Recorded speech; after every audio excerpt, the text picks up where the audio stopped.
පැටියෝ මගේ නමකුනේ. ඔයගේ නම? මගේ නම අයියා. මම පාර පෙන්නපු මනුස්සයෙක්ට කවදාවත් වැරදිලා නෑනේ මල්ලි පැටියෝ. මම මේ පාරේ උදේ හව නිකනුත් ඇවිදිනවා. තියෙන අමාරුවටත් එක්ක ඒ තරම් මේ පාර මට හුරු පැටියෝ. මේ පාරනේ. ඔය ඩයනා කුමාරයා. ඩයනා කුමාරි ආපු වෙලාවේ ගයිඩ් කරේ මම. ගයිඩ් කරේ. ස්පයිඩර්මෑන් උත් ඔය නවය ඔක්කොල උඩින් ගියාට මේ පාරේ යන්නේ පයින්නේ. ඒ මොකෝ? මේ පාරේ තියෙන ගුණාත්මක අභාවය මේ වැඩි. මේක ඉස්සරහට යනකොට නිකන් හරින්නේ නෝරෙලිය වගේ හැඩරුවක් නෑ. මේ වෙන ගම්මානික වගේ හැඩරුවක් ඉස්සරහට තියෙනවා. මේ අයියේ මේක පාරක් නෙවෙයිනේ. මහා මාර්ගෙ මොකෝ මල්ලි වාරි මාර්ගෙ මොකෝ. බලන්නකො මල්ලි නිකන් හයිවේ එක වගේ නැද්ද කියලා. ඔව්.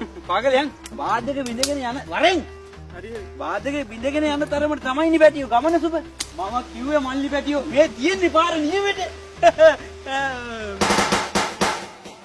අනේ අයියේ මේ මෙතන මට යන්න බෑ. නෑ මේ ඇල කෑල්ල පැනපු ගමන් මල්ලිගේ ඒ වැඩේ කරගන්න පුළුවන්. මට බෑ. මේ එනෝකෝ බෑ. මේකද උන ගමන් වැඩේ කරගන්න මට බෑ. හරි හොමිතා මම් මුලින් ගිහිල්ලා පෙන්නුවා ඒක උඩ හරි මම් මුලින් යනවා දැන් මේ යන මේ ඇල මාර්ගේ